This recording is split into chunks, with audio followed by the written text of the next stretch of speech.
Welcome back to the Shacknews Awards. We are giving out awards not just to game companies or video games, but also to people that help make the games. And we have a category called the best voice actor, but it kind of is the best voice actor slash performance of the year, because being a voice actor in gaming is becoming more than just you're lending your voice at times. Sometimes you're lending your face. Sometimes you're lending your body for motion capture.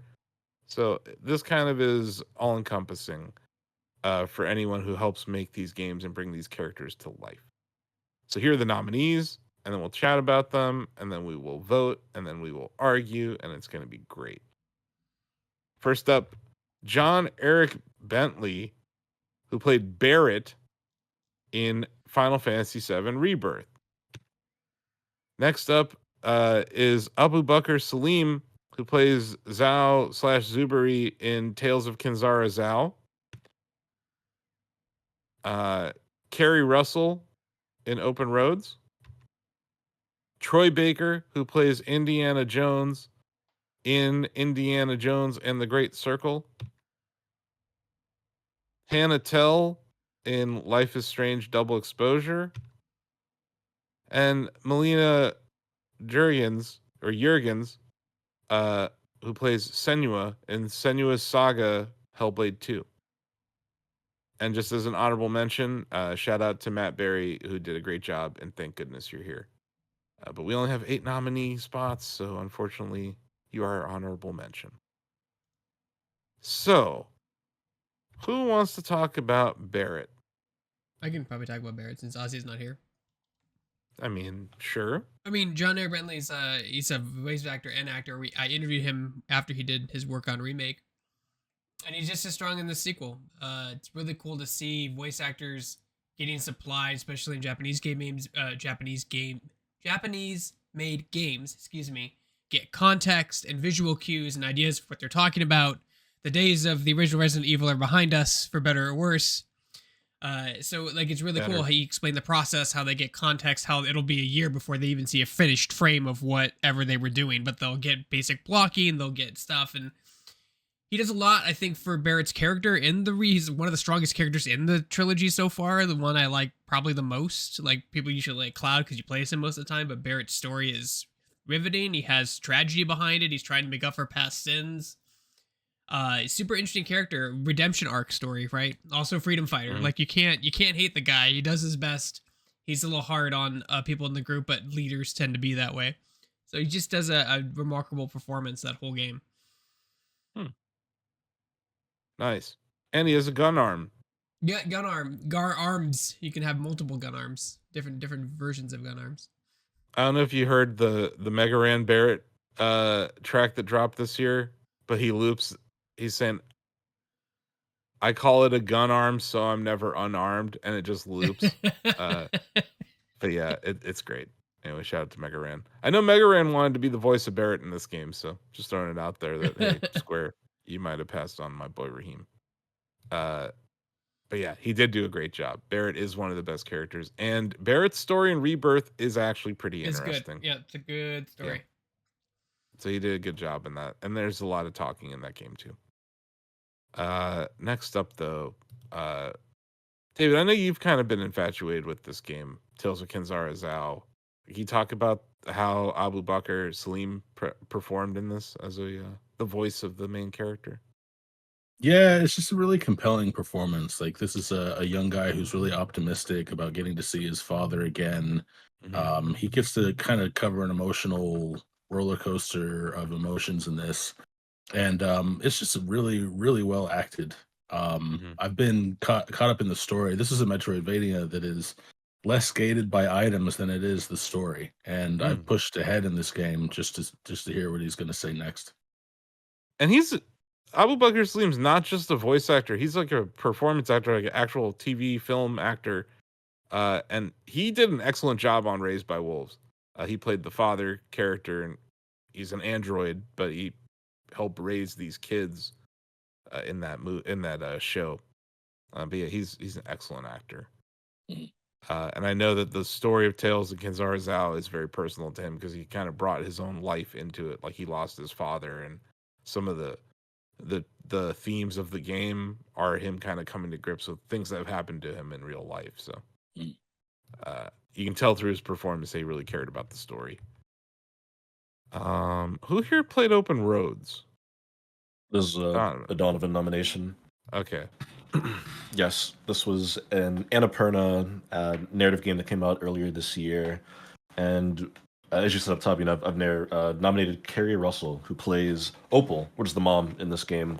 Obviously, Kerry Russell, very famous actress for her live-action work, television, film, over multiple decades. I believe this is her first video game appearance, and she acts alongside Caitlin Dever, who I almost flipped a coin as who I'd nominate for this because she's just as good. But Caitlin Dever does have experience in video games, so I thought it'd be more interesting to talk about Kerry Russell's performance in this because she plays the mom, and essentially the story is about a young girl's grandmother passes away, then her and her mom go to like clean up her house and just handle her estate, and they just kind of quickly discover that like their grandmother's life was not nearly what they knew it to be, and she had many secrets that she kept from them, and it's kind of just them reckoning with what they knew about her versus what the truth about her was following her passing, and just how it affects their relationship as a mother and daughter as they kind of spend a lot of time just talking in a car during the game. But I thought Kerry was great. She's just, very warm in that role. I think she plays the grief and confusion of it very well. It's just a tremendous performance that I think she gives. So when I saw the name, I thought, like, is that the same person? And yes, it is. So if you're wondering, like, just a show that you might know her from, she played Felicity on the show Felicity for like 5 years. But she's also in films like Cocaine Bear. And, she's been in everything. Yeah, she was in Star Wars. She's in the Planet of the Apes movies. Yeah, she's had a accomplished actress. Yeah, a very accomplished actress, and brought that level of attention to detail to her role in Open Roads, which, to your point, Donovan, like, it's such a narratively driven game that that can have the right actress can really and we've seen live action superstars and celebrities like do video game work, but whenever it's an indie like this, this Annapurna joint, I can't imagine this was like a Call of Duty kind of payout for Miss Russell. So clearly there was something there in the material, I think, that attracted her to the role. And then Annapurna, they also have like a film house under the same company, so maybe they have some relationships with agents and stuff down. Yeah, maybe. It's hard to say, but she's a big name to have in a game like this, though. That's very cool. A very solid nomination. And then it wouldn't be a year here at the Shacknews Awards if Troy Baker or who's the voice? Like Laura Bailey is another one that just every year they're in something. Yeah. And look, they're great at what they do. And I think Erika Ishii ends up in this category a lot of the time. She's doing. We're probably going to hear from her next year because I believe she's voicing Ghost of Yotei. Yeah, the protagonist in the Ghost of Yotei.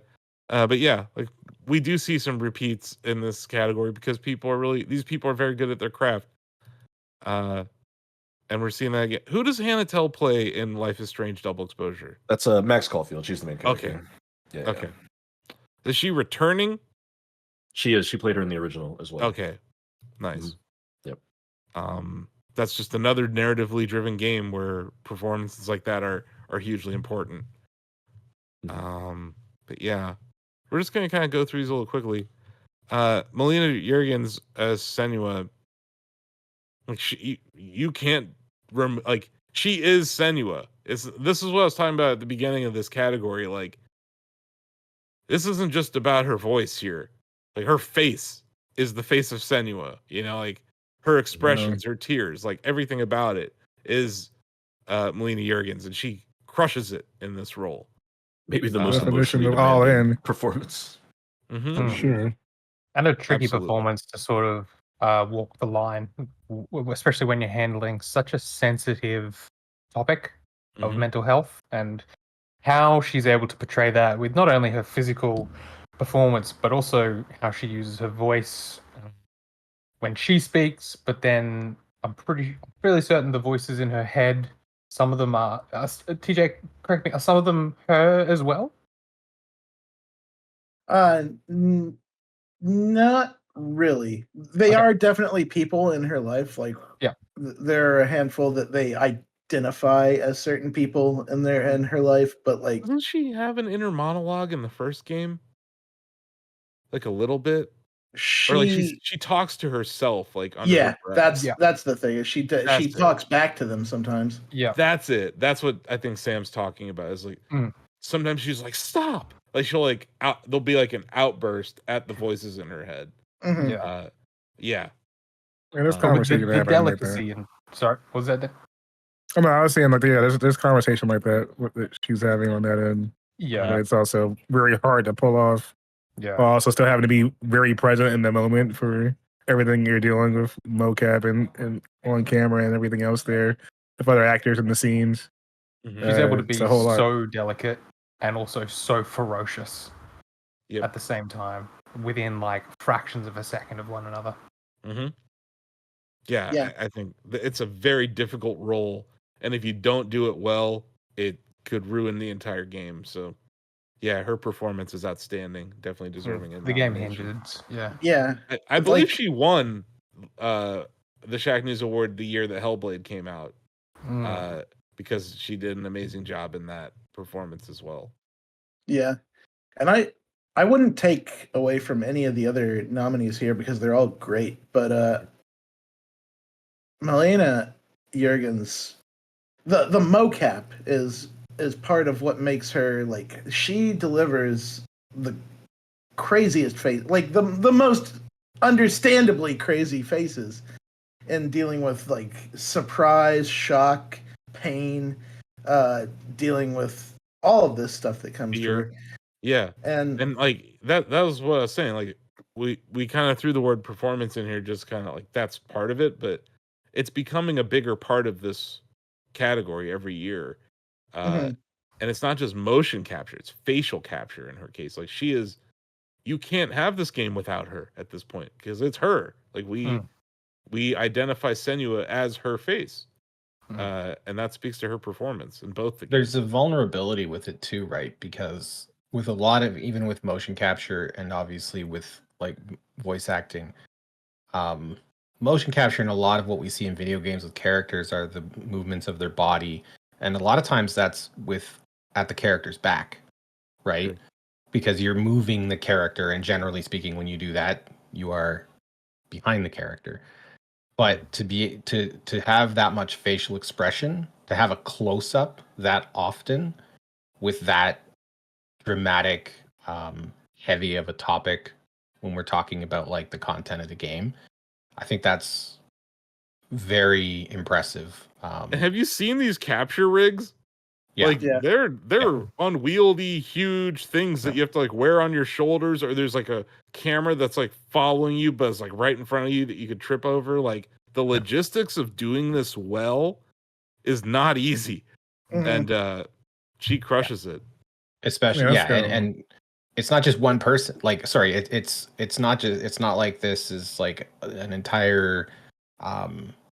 Like I know there's a team of people behind it, but like her face is the face of these games, the voice of these games. Like if her performance isn't where it's at, these games aren't where they're at. That's just it. Yeah. The success of the games hinges upon her performance and her ability to deliver her lines and, guttural sounds and everything that comes with it. Yeah, it's really top notch because I feel like the level of having to be present in those moments too at the same time to be able to even pull that off with the entire rig and everything else happening and still not get lost in that is extremely hard to do. Exactly, because it's an awkward situation you're in whenever you're being captured, either mocap or facial capture.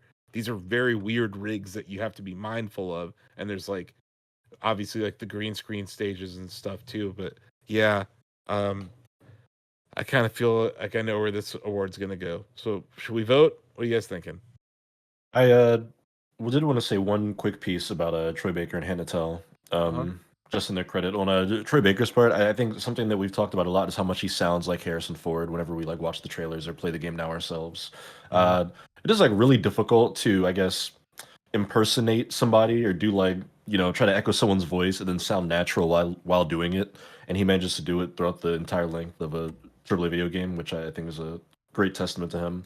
And then in Hannah Tell's case, I just think that there's something really special about an actor becoming kind of synonymous with the role. And at this point in her career, I think Max Caulfield's probably the largest role Hannah Tell has played, and she's reprised it at least a few times now, given like spin-offs and remasters and stuff. But don't you think Troy has kind of done this before, Donovan, with like Death Stranding, his character in Death Stranding, even? You say that, yeah. Like he, I mean, he's. It's almost like I don't know if like you ever heard performances. about how Jim Carrey performed during the Man on the Moon filming. How he never broke character. Andy like, Kaufman, right? Yeah, he just behaved like Andy Kaufman for like months. Yeah. I wonder if Troy's kind of like that, where he was just walking around as Harrison Ford. Stalking the Harrison Ford, yeah.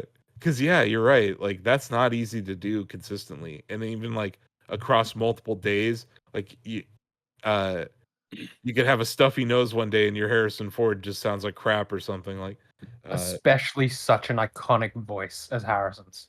Mm-hmm. The only other person who could have done this was Mark Hamill. He has a great Harrison Ford.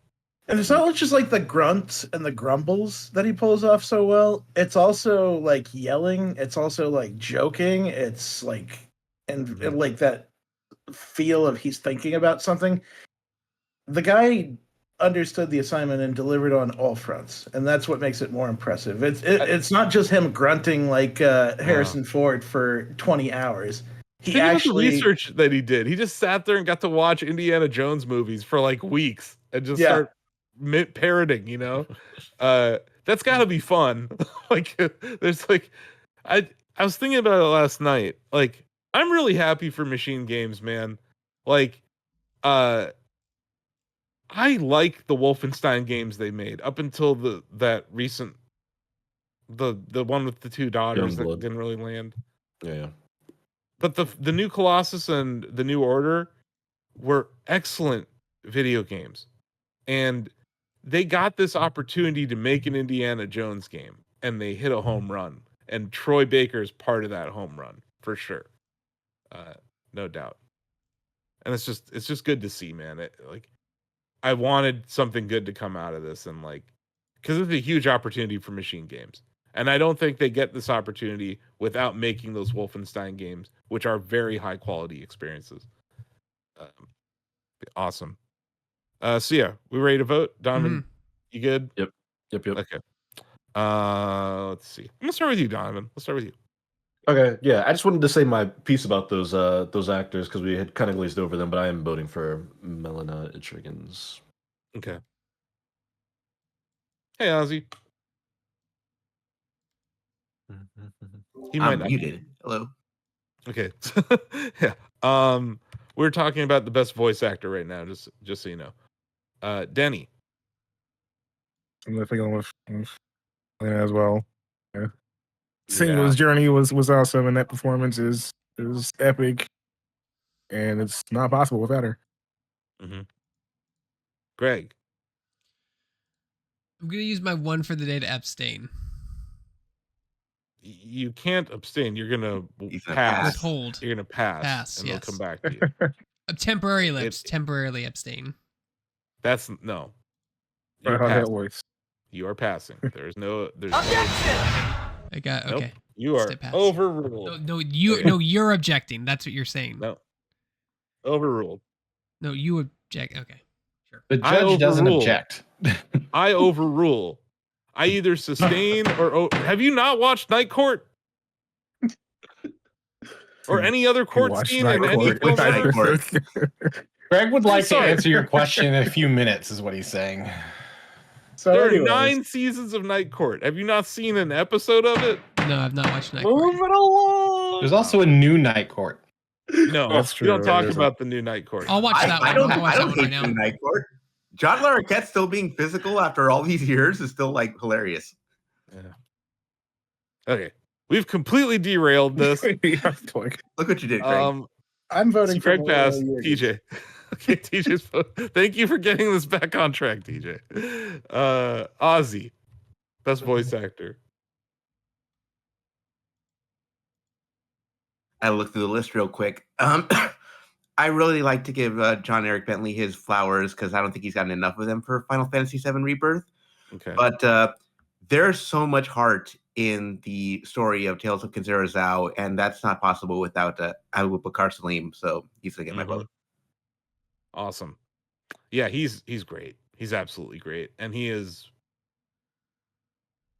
caught so much shit this year, undeservingly, and he's been a gentleman the whole time. I really like the guy. Bill. Hopefully I pronounce it correctly. Melina Juergens. Is that correct? I think it's Juergens. Juergens? Silent? Okay. I think the J is it's like pronounced like a Y. But I can't be sure. I'm sure I've heard it 100 times, but my memory is not great. So yeah, what are you gonna do? Sam. Melina Juergens, please. Steve. I will give John Eric Bentley his due. Okay. Because he has a gun arm. So he's never unarmed. David. Abubakar Salim. Nice. Yep. And I guess that just leaves me. Or no, sorry. No, we're back to Greg. I'll just do temporarily John Eric Bentley. Okay. Yeah, my vote doesn't matter. But I'm also gonna vote for Melina. I think she does an amazing job in that role. And if she doesn't, that game sucks. And I mean that's also true of Troy Baker, right? If he sucked as Indy, that would have broken immersion too, but I think it's still a good game for what it is. And I've played a lot of movie games where the actor is being replaced by someone else, and I don't think it ruins the game. But like it is a huge part of it, though. It is a big part, but I don't think it would ruin it. I've heard some bad Darth Vader performances. Yeah, and I was gonna say the Star Wars stuff was always wonky. Yep. Well, anyway, congratulations to Ninja Theory and Microsoft and Xbox, but most importantly, Melina Juergens for just another amazing performance. She has won the Best Voice Actor Performance of the Year award here at the Shacknews Awards 2024. Congratulations. I see through your darkness now. I see through your lies. I will show them how to see as I do.